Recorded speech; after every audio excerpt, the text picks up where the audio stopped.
Check it out, check it out, check it out. We're going to get right into talking about Hotboxin with Mike Tyson featuring Eminem. Yo, how the fuck did they get him on the show? Because Eminem is really reclusive, you know.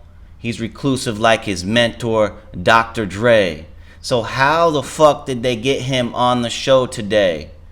Well, it's because when you're on that level of celebrity, you don't say to me, yo, I'll give you 1,000 to come on my show. No, it's trading a favor for a favor. I'll help you now and you help me later. So Mike Tyson was in a cameo for Eminem's video Godzilla.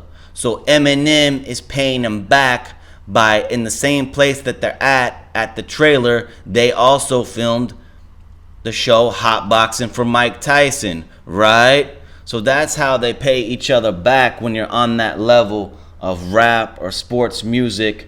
That's how they do it. And the interview starts out with the same old questions. My suggestion is to ask something different, but hey, it's the great Mike Tyson, so who am I to argue? In fact, at one point, Mike Tyson even says, you're from 7 Mile. And M don't even crack a smile. M just continues on because look, Mike Tyson is not wrong. If Mike Tyson says you're from 7 Mile, then that's where the fuck you from. Done. Period. Eminem continues on way serious.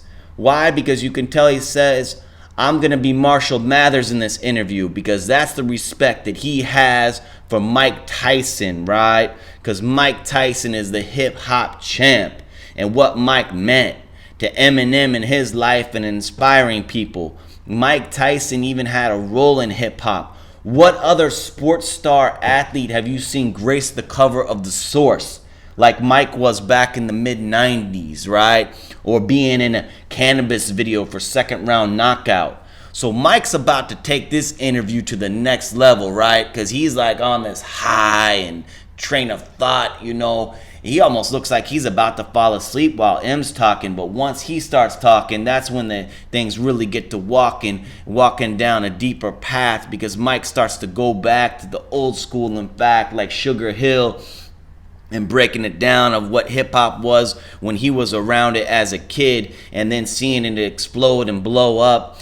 And Mike's really taking a trip down memory lane, and then Eminem starts doing the same talking about Crush Groove and all the early hip-hop movies and what they used to do to me and you. And Mike just transcends the sport of boxing. And Eminem, you know, Eminem respects him on such a deeper level. Eminem's talking about when he first saw Mike become a star, when he knocked off Trevor Burbank. I know he meant to say Trevor Burbick because Mike knocked out Trevor Burbick to become heavyweight champ, right? And that was probably around the time Eminem was a kid. You know, that's that era. So he was a sports superstar and hero for Eminem when he would grow up loving Mike and stuff like that. So now he gets to meet Mike, right? So that's a big moment for him. But check this out. Mike says, I remember when you talked about Customato in your first album, rapping about Customato. I don't remember that because I heard every Eminem rap from the time he was signed to Dr. Dre until the time that he put out that second D-12 album. I did not one Eminem song pass that I didn't hear that. I don't remember a Customato lyric, but maybe in the comments y'all can break me off and tell me off the top because I don't recall that. And for y'all that don't know who is the great Customato, Customato is the one that Mike Tyson is saying in the interview trained him to be great.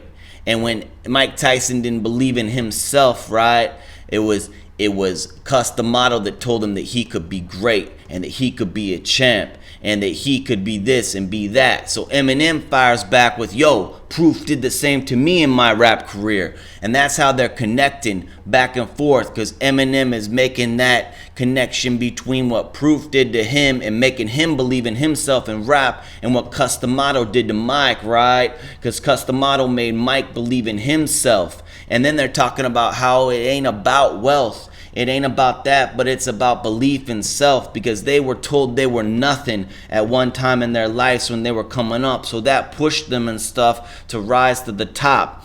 And not for nothing, you know, it was Eminem who really probably used boxing in his life to take himself to the next level. Because just like they talk about Customato, and you got the Customato tree of boxing, where Customato trained Mike Tyson, and he also trained the great trainers Teddy Atlas and Kevin Rooney, who also trained Mike Tyson. Well, you got another great boxing family tree. And what that be? That be the Emmanuel Stewart family tree. And where is Emmanuel Stewart's gym? Right next to Eminem, right there in Detroit. So I even remember thinking back in the day, I was thinking, yo, I wonder if Eminem ever go to the Crunk gym, and if he's friends with him, with Emmanuel Stewart and Sugar Hill and those cats from Crunk. Because, yo, you have to think that they live right next to each other. Sure enough, Eminem is talking stuff about how in 2008, Emmanuel Stewart used to bring his fighters to Eminem's house like once a week. And he was training Eminem in boxing, and they would be talking about different styles and technique. And that 2008 is the timeline and the date that Eminem gives in this interview. Well, think about when Eminem started to get fit and shit like that, and quit doing narcotics and whatever else, and started seeking health. That was around the year 2008. So I gotta make the connection that, yo, wait, maybe it was Emmanuel Stewart that helped him do that, helped him get back on top of his game. And if you don't know that name, Emmanuel Stewart and Crunk Gym, then lately in boxing, that's all the talking, because Emmanuel Stewart's nephew, Sugar Hill, just trained Tyson Fury to defeat Deontay Wilder for the heavyweight championship. So the legacy lives on, and all this stuff is really connected right here. And Eminem, in some of his videos like Guts Over Fear, which in my opinion is his greatest song of recent to date, you know, Guts Over Fear, he's like, it's a boxing theme. And Eminem almost starred in the movie Southpaw before the role was given to Mark Wahlberg. So now we hear that not only is Eminem a great fan of boxing, but he even boxes himself, right? And it could have been what got him on top of his health, right?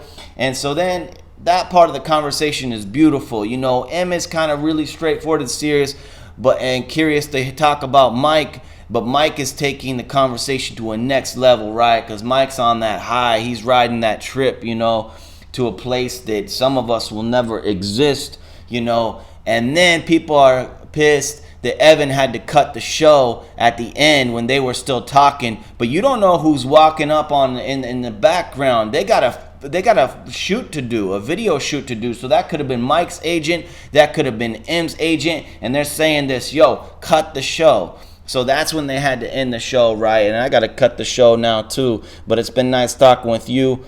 Yo, all right, this your boy Infinite, and I'm out, y'all. Peace. That's my word.